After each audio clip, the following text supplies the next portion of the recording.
New York City never stopped moving. The streets were a blur of people, each one wrapped in their own world, rushing to meetings, making deals, chasing dreams. And then there were those the city had left behind. Ethan Carter was one of them. He sat slumped against the glass walls of Trump Tower, gripping a worn cardboard sign with fingers numb from the cold. "We'll work for food." He wasn't begging. He wasn't looking for sympathy. He was simply asking for a chance. Years ago, he had walked these very streets as a different man. He had been a respected construction site manager, leading teams, overseeing multi-million-dollar projects. He had worn fine suits, spoken with confidence, and had a family waiting for him at home. Now he had nothing. A chain of bad luck had wiped him out. A collapsed economy took his job. A failed business venture drained his savings. A divorce shattered his home. At first, he had tried to claw his way back. He had applied for hundreds of jobs, used every last connection, but no one called back. The months turned to years, and slowly, he faded from the world. The people who used to shake his hand now avoided his eyes. The city that had once felt like his playground had turned its back on him. He had accepted his fate. No one was coming to help him. Until that morning, a sleek black limousine pulled up in front of Trump Tower. Ethan didn't react at first. He had seen wealthy men in expensive cars before. None of them had ever stopped for him. Then the door opened, and out stepped Donald J. Trump, the former president, the billionaire, the real estate mogul, the name etched across the towering glass building behind him. Trump walked with absolute confidence, his navy blue suit crisp, his red tie perfectly in place. A group of aides and security flanked him, their faces unreadable. People stopped, whispering in hushed tones. Ethan barely lifted his head. He expected Trump to keep walking, just like everyone else. But he didn't. Trump paused, right in front of him. The city seemed to hold its breath. Ethan felt dozens of eyes on them, watching. Trump studied him for a moment, his sharp blue gaze scanning Ethan's ragged coat, the stubble on his face, the exhaustion in his eyes. Then he spoke. "What's your story?" Ethan blinked. No one had asked him that in years. He hesitated before muttering, "I used to be somebody." Trump raised an eyebrow. "Yeah, who were you?"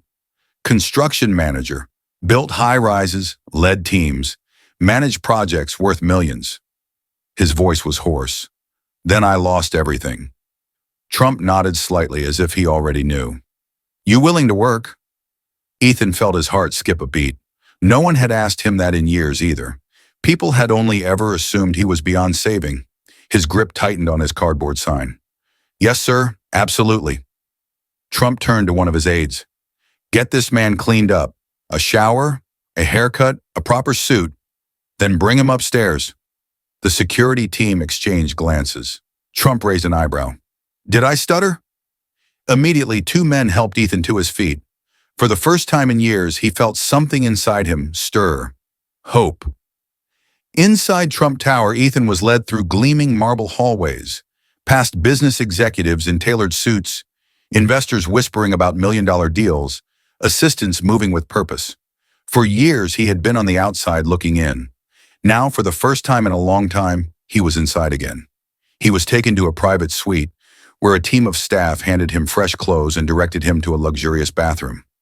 The hot water burned his skin, washing away weeks of grime, months of exhaustion, and years of shame.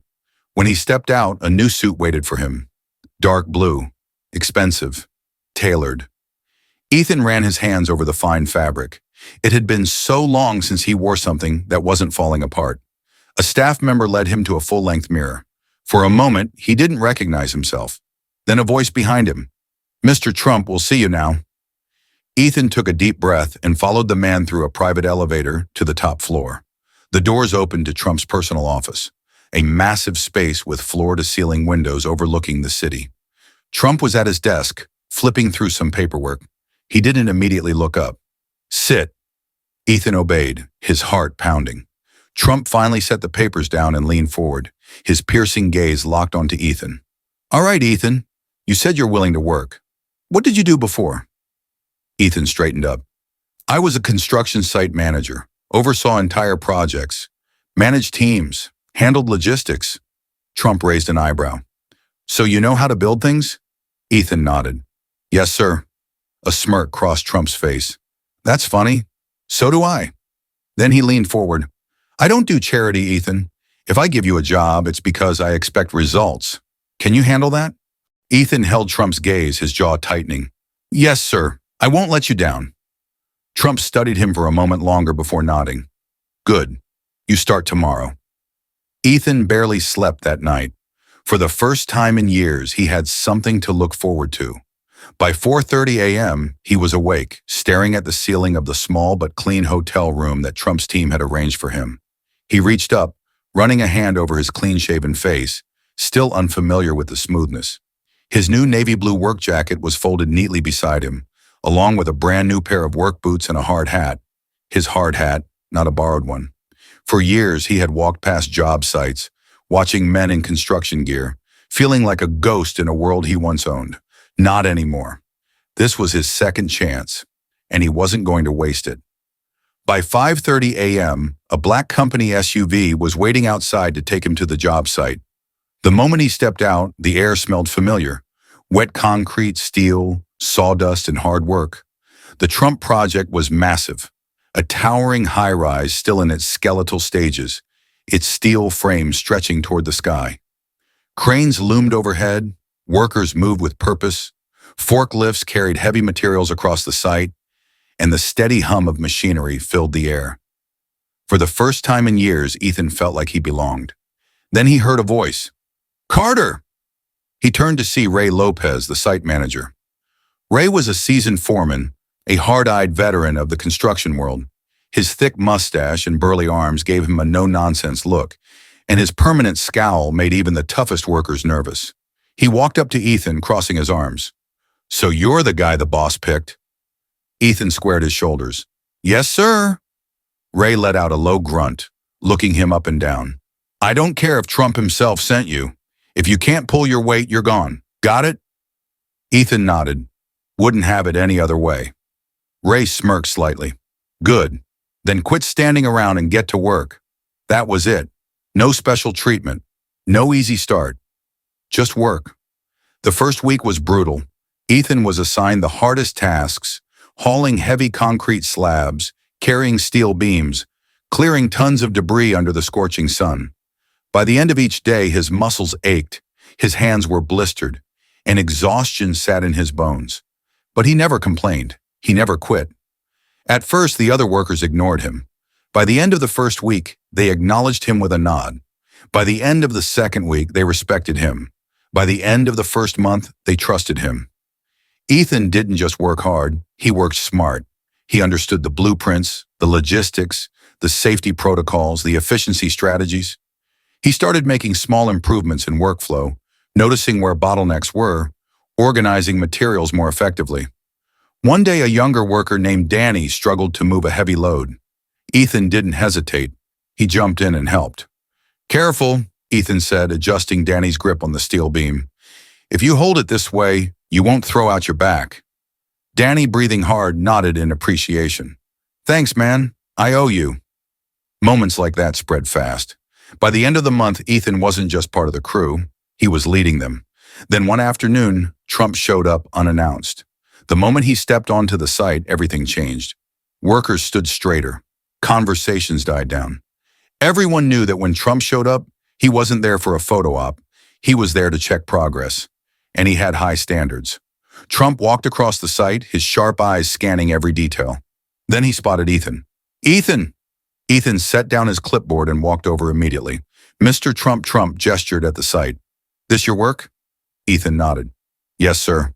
Trump turned to Ray Lopez, the foreman. Is he any good? Ray, who had once been skeptical, now nodded without hesitation. One of the best, sir. Trump smirked, looking back at Ethan. I had a feeling. Then he paused. Still think you lost everything? Ethan looked around. The towering steel beams, the workers following his orders, the sense of purpose he had reclaimed. He turned back to Trump, his expression firm. No, sir. I think I just got it all back. Trump grinned. Good answer. 1 year later, Ethan Carter was no longer just another worker. He was now the head of site operations. He had gone from a homeless man on the streets to running one of Trump's biggest projects. He had a real paycheck. He had a home again. He had a future. Then one day he got another call. The boss wants to see you. Ethan arrived at Trump Tower, stepping into the same office where it all began. Trump was at his desk, flipping through a contract. He looked up. "Ethan, you did good." Ethan smiled. "Thank you, sir." Trump slid a document across the desk. "How do you feel about running an entire project?"